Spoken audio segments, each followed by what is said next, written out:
Hey guys, it's Amanda. Welcome back to my channel. For today's video, I'm doing a video about how I outline and plan for large stories like novels or short stories or fan fiction. So I'm not going to talk any longer, and without further ado, I'm going to take you guys over to the voiceover to show you guys a Google Doc example of how I organize my writing. So enjoy!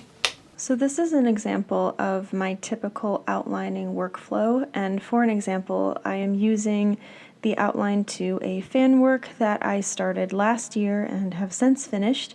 So I'm showing you guys this outline because this is the most completed outline I've ever done, and the story itself is also finished, so I'm not spoiling anything, which is always nice, or so I hear. I use Google Docs to outline all of my fics and all of my other works because of the comment feature and the outline feature, which I will go into a little bit more in this video.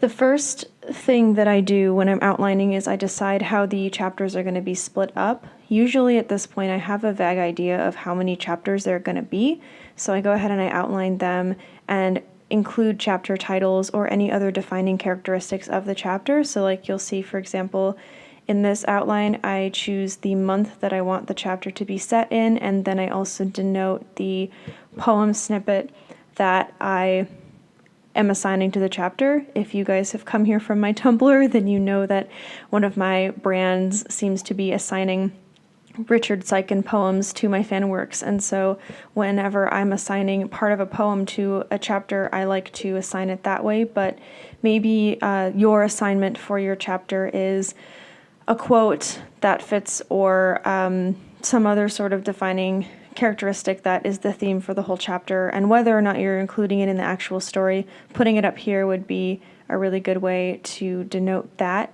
I also, because I post this chapter by chapter on the internet, I also use the comment feature to say when I published it. Ignore that unknown thing, that is me. I just changed accounts, and so for some reason everything got funky, but I always put when I published it on the top of every chapter, so I would remember when it went up. It didn't really serve any purpose except made me feel a little bit more organized, so you do you. My outline itself is quite basic. There's no subpoints or anything like that.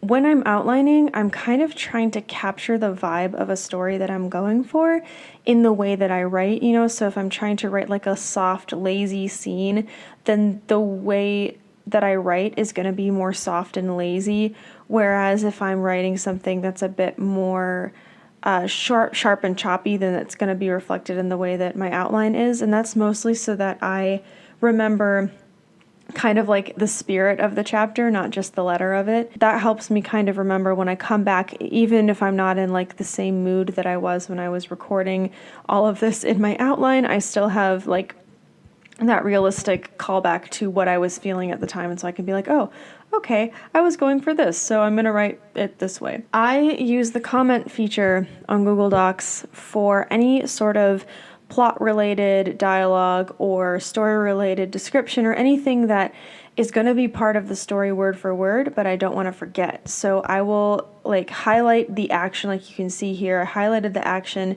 and then I used a comment to actually write the action in the dialogue.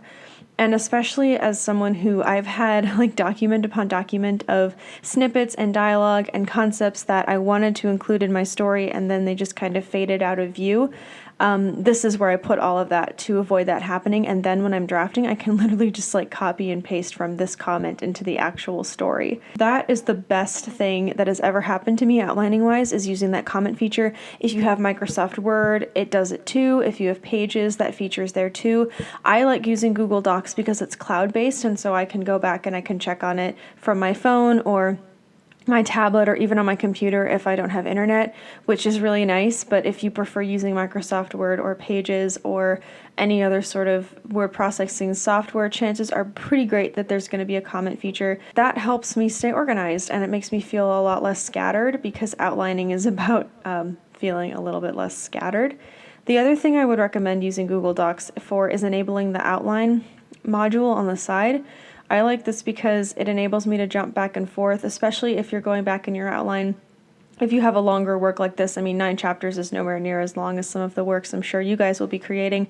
But if you go back through this, you can kind of go back and check and see, you know, okay, so I'm doing this thing and I want to call back to chapter 4. What's it at? And you can go back and you can look. And it's a really quick and easy way to get there, because outlining is supposed to add to your workflow. It's not supposed to detract from it.